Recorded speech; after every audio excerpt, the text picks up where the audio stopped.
Welcome to Theology Thursday, an ecumenical space for students to discuss matters of faith and theology. I'm your host, Connor Grubbs. And I am your co-host, Ryan Mock. And I'm your co-host, Johnny Grubbs. Alrighty, so we are here actually in person tonight, and we figured that this might be our last time that we can ever record together in person.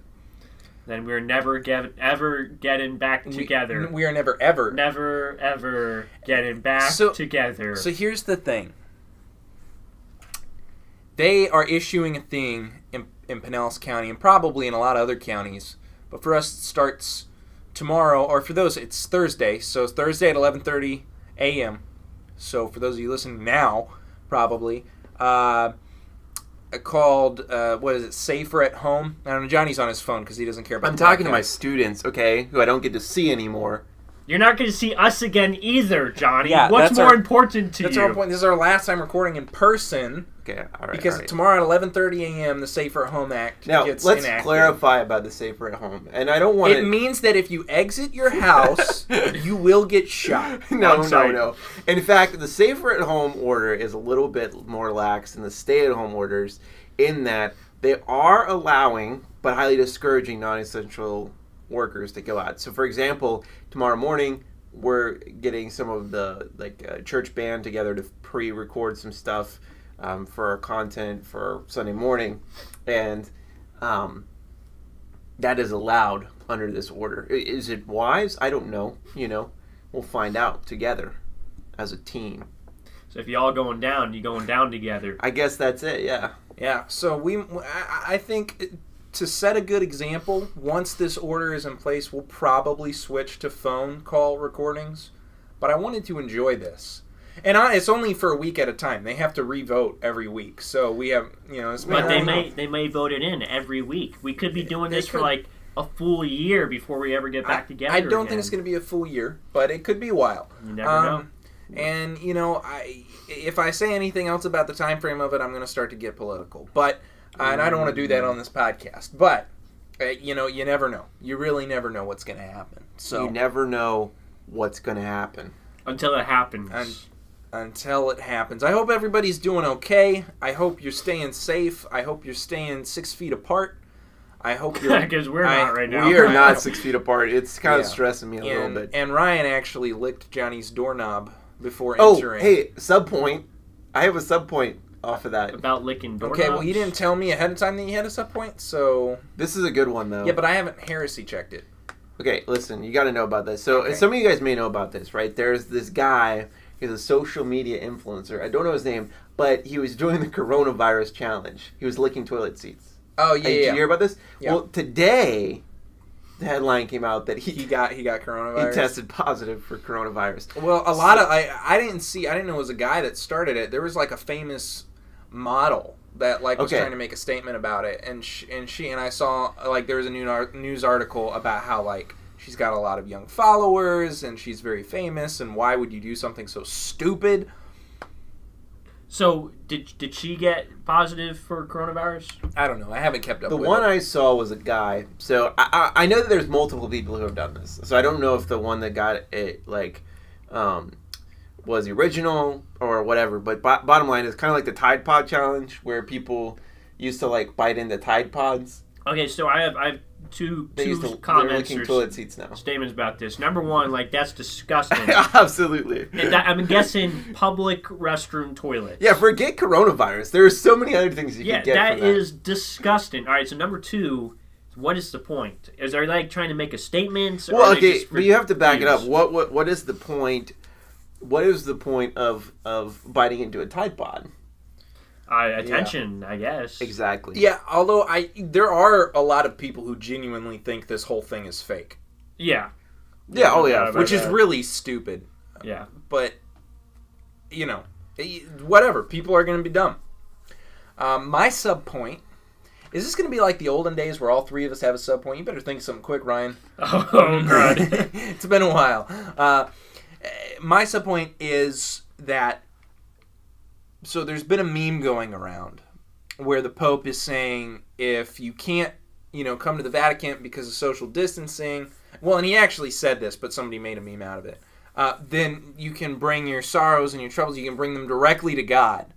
And then they've had different pictures, but like one I've seen that's going around a lot is the Dwight and Jim from The Office with their little hats on, and it says, "Oh, what a novel idea!"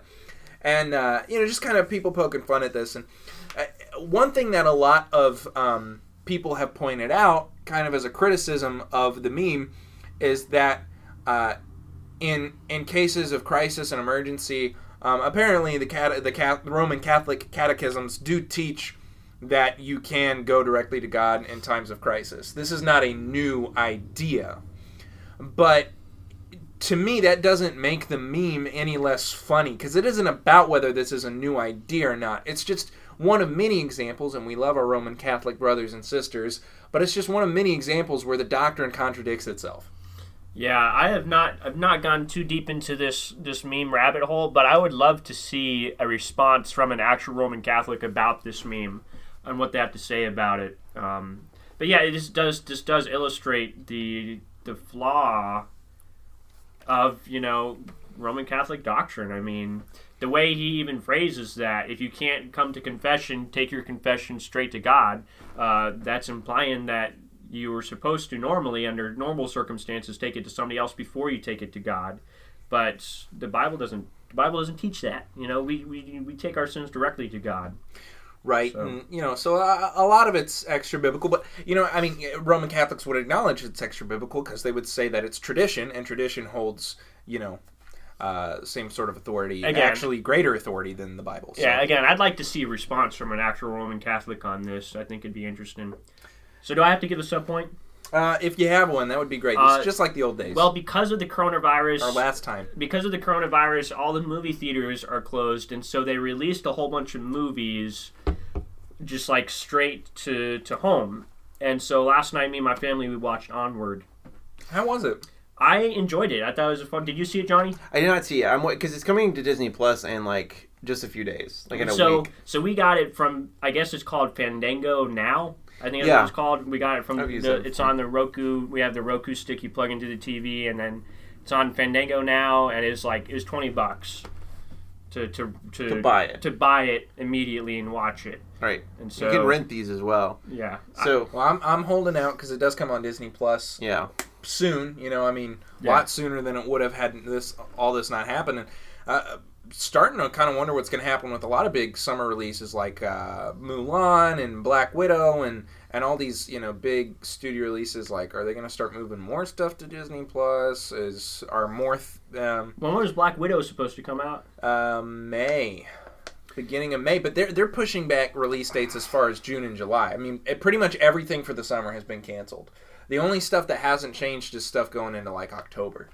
Yeah, that really stinks for me because I love movies and I love going to the movie theaters. So to see all the movie theaters closed makes me very sad. Well, and what some people are saying is that there's a very real possibility that the theaters don't bounce back from this, depending on how long it goes. If, say, the theaters are I tried telling Ryan that on before. So, say theaters are actually... I don't want to believe that. Say theaters are actually closed until, mid-fall. There's a very real chance that you only have one or two major theater chains that still are open, and even they will be much smaller than they were before we went into this. So we talked about this before. I think that it's been talked about before in business, right? That it's more comfortable to watch movies at home.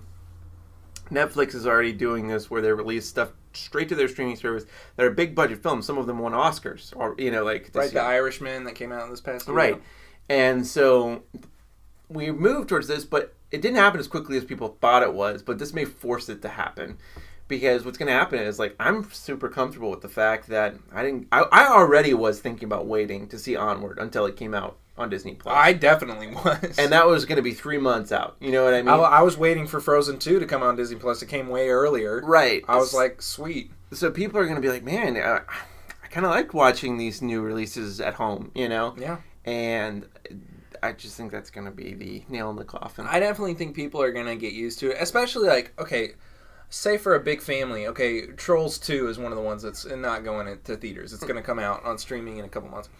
Well, for the first couple weeks, what they're doing is it costs $20 to rent it, but you can't buy it yet. Now, $20 is a lot to rent a movie. To rent it? To rent it. But think about this. people did it with The Invisible Man and all these other movies that Universal released these past few weekends. The sales went really well because what's happening is families that are cooped up together at home are like, well, if I took my whole family to a movie, true. I would have paid about 4 times this much. Right. Well, that's what my mom said. She's like, man, $20, this is much cheaper than going to the movie theater. Yeah. So, studios realized, well, we have some movies that we're not releasing in theaters at all, so we can't just release it for a $5 rental price like we normally would. We're going to do $20, and then in a month we'll let people buy it. It's interesting, but it's because it's uncharted territory, like a lot of things that are happening right now. But it's working, and I do think a lot of people are going to get used to it. I still think that theaters are going to exist. I think there's just going to be a lot less of them. It's going to be a niche market. Only hipsters go to the movies. Right. Well, I think also like the coronavirus is changing a lot of things elsewhere too. Like I think about like working from home. Like a whole bunch of companies the past few weeks have shifted to working from home. And I think more companies may start adopting that model. Yeah, it's so funny because there's a generation that's really super uncomfortable with that. But once they see that the work gets done, they may be able to change their tone on that. And I think it also again depends on how long this lasts. Because for some companies, they're going to have to make such a big shift to working at home that it might just be too much effort to reverse that by the time. Because if they get into their routine and we're 5 months in and most of our employees are working from home and it's actually working just as well, if not better, why would we go through the trouble of going back? So it'll be interesting to see. I do think that there's going to be a lot of things that don't go back to quote-unquote normal after all this clears up. Yeah, there'll be a new normal after this. Yeah, this is going to affect a lot of things. But the Disney parks will open again. Okay. Praise God. The Disney parks, yes, they will go open. That's good to hear, Johnny, because I know you love going to Disney World all the time. I feel like this is a microaggression. I'm being attacked. We don't want to microaggression. Okay, I'm about to microaggression you now. Look, you're really starting to sound like a pansy. I feel like I'm having a microaggression. Well, I mean, that was supposed to be funny. It's not. It's not. You're a pansy. All right. I'm going to go to my safe space. Okay. This is weird. Why isn't this working? Oh, man. Okay. Johnny, did you mess it up? This is why we're not going to work from home because that darn technology. I'm not going to lie. I'm having a hard time with all this. I sent it to you guys. Didn't I have it. It's on my phone. Okay, I have it. We're good. All right. So we are moving into a new section of our systematic theology. There's only 2 sections left, including this one. And then season 3 is going to come to a close. Can you believe that? Season 3. Wow. Feels like we should be in like season 20, honestly. Yeah, we've been going for a while. Well, actually now, what is it, March? We've been going over 2 years now. I'm not going to lie, the length of the seasons has been very inconsistent. And I think the first one was like 28 episodes, and the next one was like 40 episodes. So I don't know. We got to figure out a more. Do you know what episode we're on right now? Approach to that. This is episode 70-something. I believe 74, 75.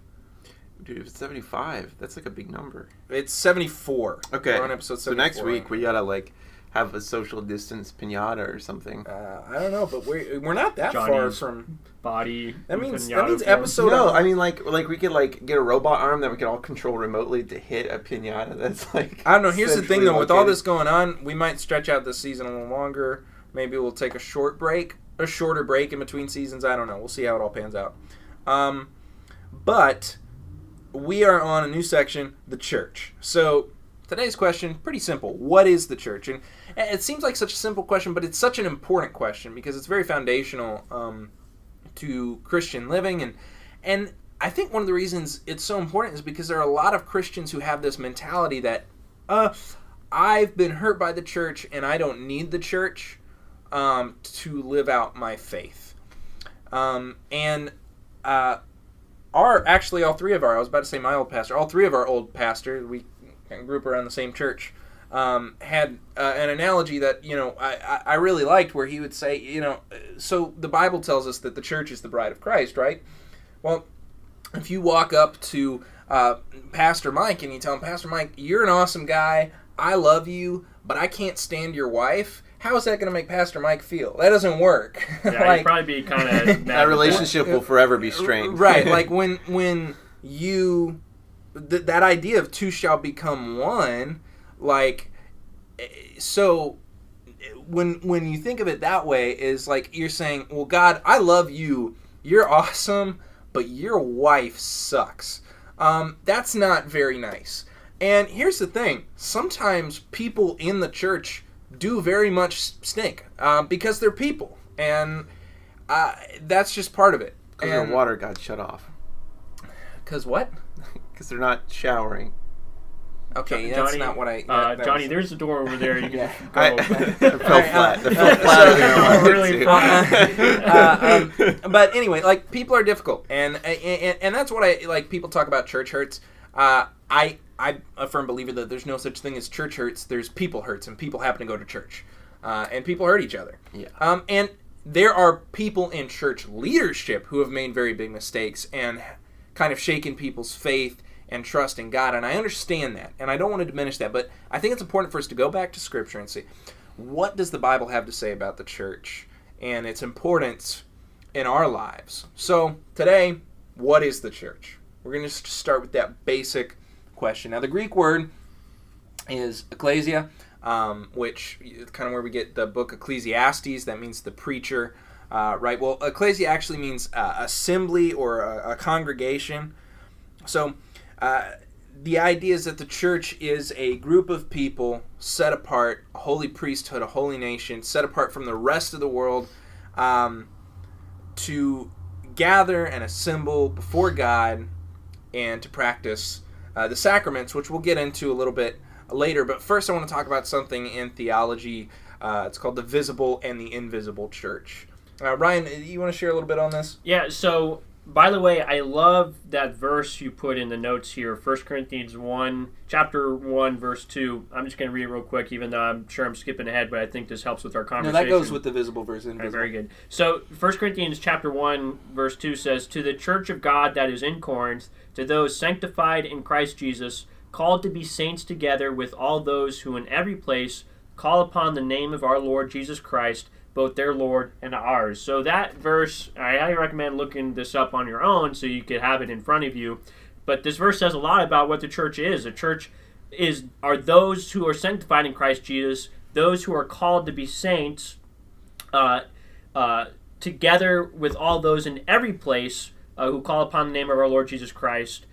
So we, as those who identify as Christians, who actually have a relationship with Jesus, across any kind of boundary, whether that's racial boundary or ethnic boundary or physical boundary, we are all, as believers in Jesus, we are united with him in the church. So we are all part of the church. But what Connor was talking about earlier, this idea of visible church and invisible church, so there's this idea of there's something deeper. So when we talk about, in theological terms, when we talk about the visible church, we are talking about the institution of the church, the physical gathering of people who proclaim Jesus in their lives, who claim a relationship with Jesus. So this is the institution of the church and those who claim to be Christian. So this could be a lot of people, and this is something that we could see. So we could see this institution throughout the world. When you think about like the Church as an institution, you immediately think about the Roman Catholic Church, because they actually place a high emphasis on the church as an institution. But it is a good example that this is an example of visible church, the church that you could see the members, and they claim to be Christian. But we go to a deeper level. Because in your life, when you talk to people, there are many people who claim to be Christian. And that's a key word there. They claim to be Christian. But not everybody who says that they believe in Jesus actually believe in Jesus. So in one sense, we have a visible church, a church that we could see that's comprised of those who do claim Jesus, but on the deeper level, when we talk about the invisible church, we're talking about those who actually do believe in Jesus. Those whom we call the elect, the sheep, the actual Christians who have an actual relationship with Jesus. Now, this category that we call the invisible church is not a category that's outside the category of the visible church. These are not two separate categories. Rather, the invisible church is a category that is inside the visible church. So if you think about two circles, you have the larger circle, which is the visible church, the church as an institution. And then within the larger circle, you have a smaller circle, which is the invisible church. Those who actually are Christian, those who have been called by God and set apart and actually are followers of Jesus. So when you go to a church on Sunday morning, you are going to a church, a physical church, the institution, and within that church you have people who you might encounter people who claim to have a profession of faith but don't actually, which I know that's a scary thought. You could go to church and encounter people who are not Christians, but on a deeper level you are united with people there who do have an actual relationship with Jesus. So that's you want to fight Ryan because he said the word elect? No, I don't. Okay, I'm sorry. No, you just gave me a weird look. Okay. Do you have any further thoughts on that, Johnny? I was just going to say that the distinction is super helpful in helping people that have baggage with the church, right? Because it's this idea that, okay, listen, the visible church, you can look at the history of the visible church and see how rocky it is. But the fact that it's held up, the church is held up, proves there is an invisible church underneath it. It proves that there's this underlying vein that is sincere and is tied to the heart of Christ. And I mean, because of that, that's why the church has survived as long as it has in the midst of many mistakes of the visible church. The invisible church still remains. And I would also say that this was one of the reasons why last Sunday in our stream I said, you can't cancel church because we are the church. You can cancel a gathering of the church. You can cancel, but at the end of the day, church is not canceled because your heart's still beating. Another thing that I'd like to add to this is that we're not saying that the visible church is bad necessarily. No. We're not. Mm-mm. What I would like to say is that the invisible church, the goal of the invisible church is to make the invisible church visible. And the invisible church does that through the visible church. The invisible church actually uses the visible church, the church as an institution, to make the invisible church visible. Yeah, and I think to the outside world. I think in as simplified layman's terms, if you're just to boil it down in one sentence, the main point is that not everybody who has a church membership card is saved. Yeah. Ooh. So, and to make it as practical as possible for the listeners, think of it this way: if you were to kind of categorize me and Ryan, invisible church, Johnny, visible church, but not invisible church. But right? But we're all part of the visible church. Right, we're all visible church, but me and Ryan are also invisible church. Johnny's not; he's only visible. Because Johnny's not an actual Christian. Yeah, because he's a heretic. And I have many listeners that are getting tired of this joke. I mean, I'm not personally offended because I've been made fun of my whole life, but. Wow. I doubt he actually has any listeners that are offended by this. I'm sorry, Johnny. Write in, guys. Make the comments here's the thing. loud. Knowing your students, this is probably their favorite part, is when we roast you. No, they're... Okay.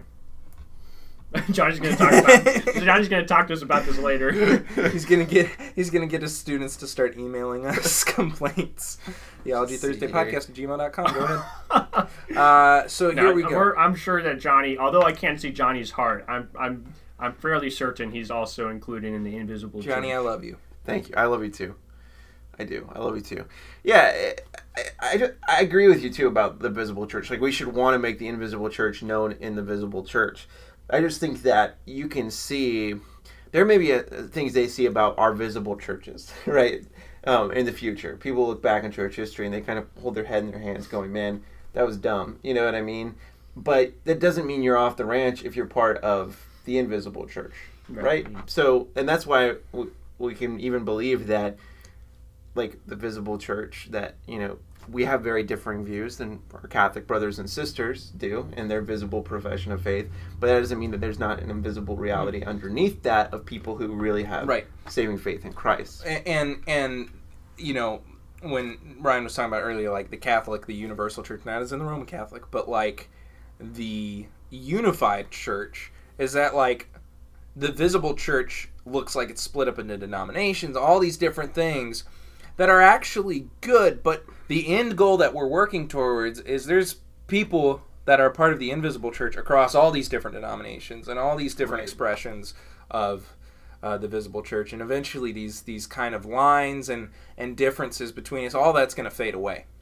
And then real quick, but we've been on this a lot longer than we need to be. I'm sorry. I just want to finally point out, like, we do see this principle in the Bible. We know that Jesus talks about, you know, like Israel, right? So in Israel, you have visible Israel, like the nation of Israel, but then you have a deeper Israel, which is the true Israel, which is people who actually do believe, I guess you could say, just actually do believe in God, or who actually really follow God. So we see this idea throughout Scripture. Jesus talks about how the Pharisees, they claim to know God, but their hearts are like whitewashed tombs. So they may be part of the nation of Israel, but they're not really part of true Israel. So I just thought I'd add that as well. Yeah, totally. Okay, so Ephesians 2:19 says, "So then, as we have opportunity, let us do good to everyone, and especially to those who are of the household of faith." So we see throughout the New Testament that the church is essentially described as God's family. That when you join a church, that you're becoming a part of the family of God, and it's a really beautiful thing. And Paul often talks in language about these spiritual mothers and spiritual fathers. So you kind of have this really cool dynamic. Now, I've seen people like take that in weird directions, and we don't need to get into that. But like, there is this idea. It says, do good to everyone as you have the opportunity, but especially to those who are of the household of faith. That like we take care of each other. And I think the church is to meet practical needs. We see that members of the church were willing to give up their resources, and I'm not asking us to all go back and do exactly what they did in Acts with like the communal living and all that, but I'm just saying that the church, there was this attitude of being willing to give up their resources to help provide for others. Now, people of the household of faith ought not be in need because they have their brothers and sisters to take care of them. This actually came up in my life, in my ministry about a year ago. We were helping a person who was connected to our church with benevolence things, but they weren't necessarily a part of our church. But then we had somebody that was a believer, a longtime member of the church, and they felt a little sheepish about asking for help. And I actually went to this passage, and I was like, listen, you're part of our family. Yeah, they take precedence. Right. It's not that we won't take care of these people. Right. We love them, and this is a great way to express the love of God. But at the end of the day, it's as if, like, I need to take care of my family before I can give alms to somebody else. I need to make sure that... So it's like... This concept of priorities is layered throughout so many things in scriptures. We see... Okay, before you, yes, go share the gospel with the whole world. But if you're not sharing the gospel with your hometown, you have no right. Yes, for ministers, go take care of the church. But if you're not ministering to your own household, you have no right. So in the same way, if the church is not taking care of their own, they have no right to be reaching out beyond that. We are to do both. Right. But we got to start where we're at. And if we take care of our own, the church, the invisible, true believers, they're healthier, and then the church as a whole can be more generous going forward as well. So there's a lot of practical things that verse gives us as well. Yeah, and I told the guys last week, I didn't want everything we ever talked about to be about coronavirus, but I do think naturally, and I think it's cool that this section came up during this time, because a lot of people are trying to figure out, well, how do we do church while all this is happening? And so as we're looking back at the Bibles, what really is church? I think it helps us to answer some of these questions. And our church is doing, if there's elderly people in our congregation who are not able to go out and get groceries and don't have a family member who is able to do it, we'll fill that gap. We'll do that. But during a time like this, when we're trying to limit contact, we're trying to do social distancing, if you are a Christian and you live near an elderly family member, it's really your responsibility to do that. And that's really biblical too. Right. So we're making it very clear, take care of your families. We're here for those who don't have anybody right. in our congregation, because they actually do have somebody. It's us. It's the church. Right. So that's just kind of a practical side note to keep in mind during this time.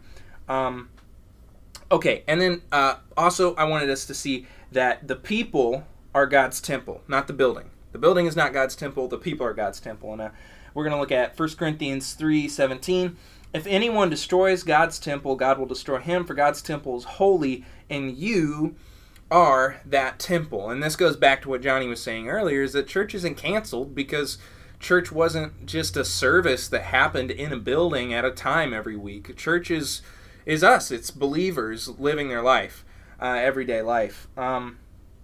So practically, what does that look like? I'm going to read you a passage from Acts that a lot of people go to, and you hear a lot about the Acts church, the early church. And I've seen a lot of people treat this as like the go-to, like we need to be more like the Acts church. And I will say there are probably a lot of principles that we see in the early church that the modern Western church has kind of gotten away from. And we should look at them. But when we look at a lot of what's happening in the early church, we need to recognize that they were still in development. In fact, Paul wouldn't have had to write all the letters he wrote if they weren't. Every letter he wrote was to help them with a theological issue they were dealing with, or with a practical issue they were dealing with. Right. It would be wrong for us to think that the early church was perfect and our perfect standard for how the church should operate. Right. So we don't go read Acts chapter 2 and say, this is what we're doing.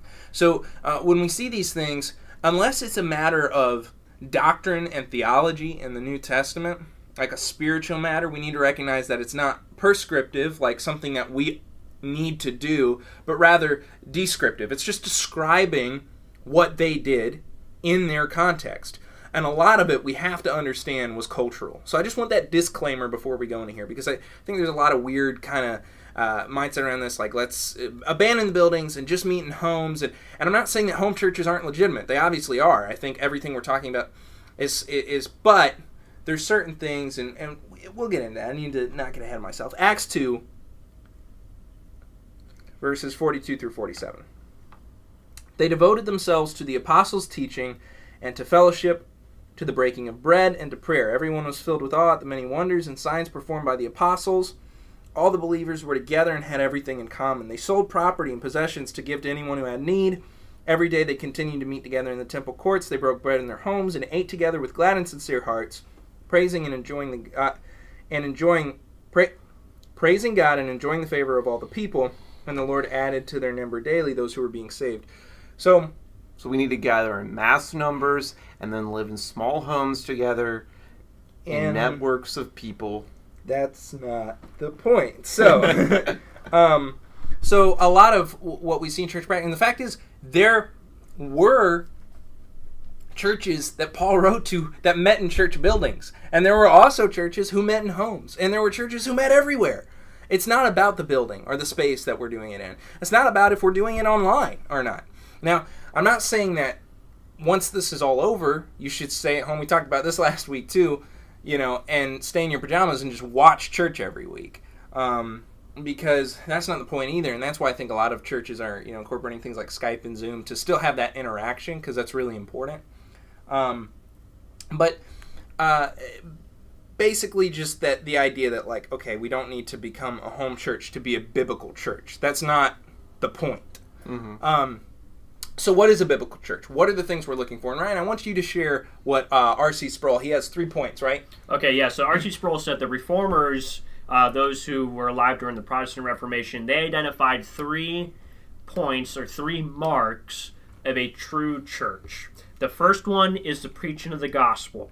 So if the gospel is not being preached, the gospel of Jesus Christ, that Jesus existed, he's the Son of God, and he lived a life that we couldn't live, he died the death that we deserved. If you don't preach that, then you're not a true church. So this excludes many proclaimed churches like the Mormon Church, the Jehovah's Witnesses. So you must proclaim the gospel. The second point is that you are administering the sacraments, or if you're Baptist, we call them ordinance. This would be, so when we say the sacraments, we're talking about the Lord's Supper and baptism. So a true church administers these. So you see baptisms happening, and on a somewhat regular basis, the Lord's Supper is being shared among the congregants. So we have, number 1 is proclaiming the gospel, number 2 is administering the sacraments, and number 3 is church discipline. Church discipline is something that has been lost for many churches, but is very much important. And church discipline is how churches and leadership in churches minister to their congregants. And so church discipline is necessary for a healthy church. So those are the 3 marks that R.C. Sproul gives us. I know that y'all want to add a few more points to that, clarify points. The reason I wanted you to start with that is because really everything that I wrote down, it falls into one of those 3 categories. And so, but yeah, these are the things that we should be looking for, is that the Word of God needs to be preached. And yeah, I put like baptism and communion, sacraments, so you can kind of, I think part of the Word of God being preached is discipleship too, that we're not just preaching the gospel over and over again every week and not like actually talking to people about, okay, and this is what we do now. Yeah, preaching the gospel is more than just a weekly 45-minute sermon. Right. It's a more holistic thing than that. It's a more relational thing than that. So discipleship is really important, and worship. And really, I wrote all these things down because I'm looking at it. I'm preaching the word, discipleship, baptism, communion, worship, and then, like we talked about earlier, like practically caring for one another. These are all things that we can still carry out while this is going on. We just have to find a different way to do it. But here's the thing. Preaching the word, people are finding ways through video and live things to do that. Discipleship, having small groups over the internet. I'm going to be honest, if somebody gets saved in your household and you want to baptize them in the bathtub, that's okay. Go for it. Let's celebrate. Communion, that's something you can hold at home with your family. Worship, like all these things can keep happening because, again, the church isn't a building. And I think that's one important thing to take away. Like, it's not a building. There is benefit, right, to having somebody training, and that is maybe a head overseer, a head pastor. But one thing that we miss oftentimes in church, and maybe it's something we'll gain during this time, is that pastor is to equip us to be lay shepherds. And so you can minister to a small group of people. You can invite people into your home and lead them in a similar way that a pastor would as a believer within the church. And so I'm not saying that everything needs to be house church. I'm saying that we there's a precedent right now for us as a church and individuals to minister to the people that are immediately around us. And we should have been doing that the whole time, not just equating it to this one moment each week. Yeah, I'm really hoping that this encourages family worship, where families are able to gather together and have that time, and that fathers and mothers are more engaging directly in discipleship with their children. I think a lot of good can come from this. And I'm not saying, again, that this means you stay at home and watch the Facebook Live and baptize your relatives in your bathtub forever. Yeah. I'm saying that hopefully this can kind of be a reminder for us and kind of bring us back to what really matters and what the church is really all about. But having a building and all these things is great. I love having a church building. I'm on a church staff, and having a building is great.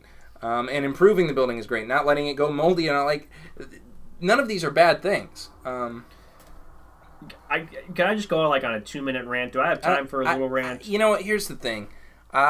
People are stuck at home right now. They have a little more time. Okay, so if you want to shut off now before you hear the Ryan Mock rant, then go ahead and do that. I won't be offended. And this kind of goes back to, what are the marks of a true church? I've had many conversations with people, and we talk about church, and I asked them, what church do they go to? Oh, well, church for me is I listen to my favorite pastor on YouTube. Or, and I'll give you this example, there's a Twitch channel. If you don't know what Twitch is, Google it. It's a platform for gamers to live stream their gaming. But there's a Twitch channel on Twitch called the God Squad Church. And I know I'm calling out names here. I probably shouldn't do that, but it's something I'm passionate about. You can call this one out. God Squad Church is a man and I believe his wife who run this church. I was about to say torch. This church on Twitch, and it's just him giving a sermon. They do a few That's worship what they should call it, songs. the torch. And he calls that church. I'm suspect of that because in that example you don't have the administering of the sacraments. You don't have the Lord's Supper and baptism with your congregants, whom his congregants would be his followers on Twitch. Same as just listening to your favorite pastor on YouTube. You're not receiving communion with this pastor, and he's not baptizing you. You're not an actual member of this man's church. Another example I'll give you, and you can look this up on YouTube. I think this is hilarious. There's a YouTube video out there. I don't know if is this the VR church? This is the VR VR baptism. That's what I thought you were about to so say. there's a video on YouTube. This man, he goes around and he interviews guy. people on VR. And this one particular interview he does is with this pastor on VR. And at the end of the video, this is a high view count video too, so it won't be hard to find. But at the end of this video, the pastor offers to baptize this VR character, and so he takes him into this VR pool and baptize. I believe the character, the avatar, is like an anime character. So you see the pastor baptize this anime character on VR and proclaims this to be a true baptism. Even though this anime character has not professed faith in Jesus or whatnot, and he just did it for the experience or for the YouTube video. But these examples that I've given you, the God Squad Church, the VR experience, I'm highly suspect of calling those things churches. Because for one, like we see with like, for example, God Squad Church, no sacraments are administered. You can't practice church discipline on a personal level. I think there might be some level of doing that, whether it's banning members or whatnot, but you really miss out. Right. You really miss out on church discipline by doing it solely on the internet like that. And again, like the YouTube example, like I wouldn't call that a real baptism. Like I don't know if this is a hot take or like a very controversial statement, but I don't think a VR baptism is an actual baptism. No, you can look up the video yourself. Here's the thing about VR church, though. I mean, it's not every day you walk in a church and you got John Wick, SpongeBob, and Scooby-Doo, all sitting in the congregation. I mean, like, it's pretty silly. Dude, I bet you Uganda Knuckles has gone to VR church. All right. I'm absolutely certain of that. But anyway, that's my rant. Like, some people say, like, even also, like, this might be a hot take. Like, His voice is cracking. I'm just gonna call out this. I'm not calling out FCA. But I just want to say, like, I don't think parachurch organizations are not the church. Right. Like, you can't say I go to church because I go to FCA weekly and you're. Yeah. I don't know. That may be a hot take. But no, I will. And here's the thing: anybody on staff at FCA would tell you the same thing. And so for first priority, for CF, for all InterVarsity, for the parachurch organizations I work with all across the board, which would be like Child Evangelism Fellowship, First Priority, FCA, InterVarsity. Yeah. Okay, so you got elementary through college there. And this is the only reason I feel comfortable working with these ministries. And what I do is campus ministry. That's my job. Our win is not simply that a church, is not simply that a kid comes to First Priority and gets saved. That is an incomplete mission in our opinion. The win is that a kid comes to First Priority, gets saved, and gets plugged into a local church. That's when we say, okay, we accomplished what we're here to do. Yeah. So, good parachurch organizations recognize that they are not a replacement for the church and even try to connect with the local church to pour people back into it. So, yeah. All right, so Ryan Mock rant is done. It's a good rant. I appreciate your rant. Because it kind of goes into what I'm just want to leave you with is that because we may have listeners on here who see this as an alternative. I've had people come to my worship nights that are like, man, I love this. This is so much. Church is just weird. They don't get me at church. This is great. I want to come to all your worship nights. And I'm like, no, this isn't. I mean, this is an expression of all the church coming together, but this is not a local church. You have to plug into a local church. And so my point is this. To think that, and there's so many people who say they believe the Bible, who even read their Bible and pray, and maybe even are Christians, invisible church Christians, that will say, I just don't need the church. And I just want to make this very clear. It is both arrogant and unbiblical to try to live out the Christian faith apart from the church. Mm-hmm. It's just not right. So you can at me. I don't care. This is the Bible. God gave us the church. And even saying that, I'm like, God gave us ourselves. We are the church. Like this is, but He did give us a way to live in community and to glorify Him. And one of the things that it says about the Acts church is that they had favor with all people. And I'll tell you what, the church nowadays does not have favor with people. Now, they got persecuted and ran into all sorts of issues as time went on. But what I read in that verse is that people who knew the people in this church were like, man, those people are different. There's something cool about them.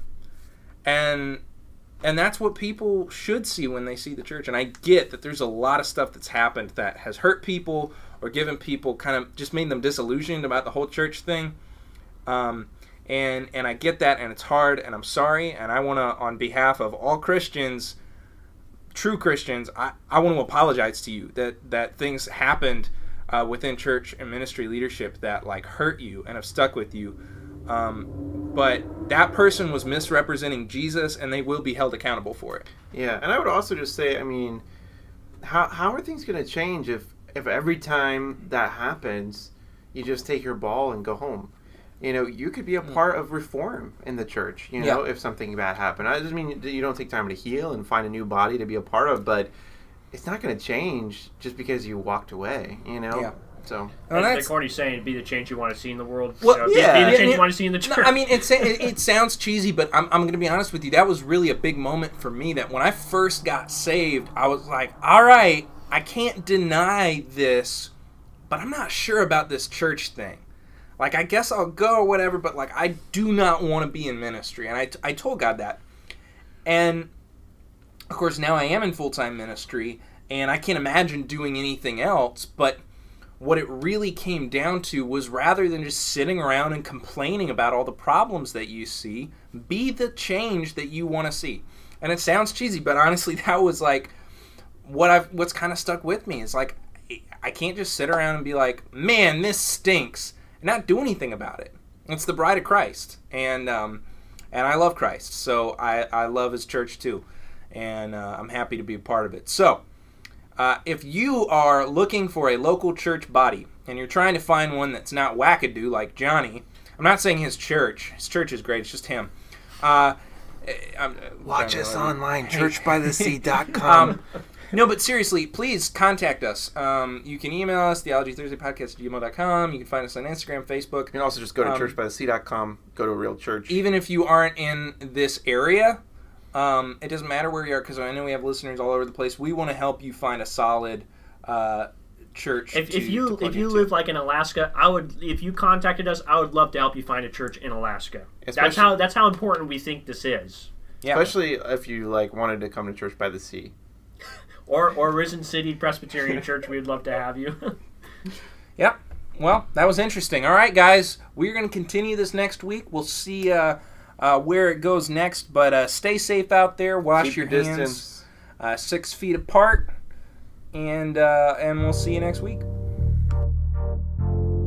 As always, thank you for listening to Theology Thursday. You can find old episodes on iTunes, Spotify, Apple Podcasts, the Google Play Store, YouTube, and Podbean. You can send questions that you want us to answer on the show to theologythursdaypodcast@gmail.com, and you can also find us on Instagram and Facebook. We hope to have you back next Thursday.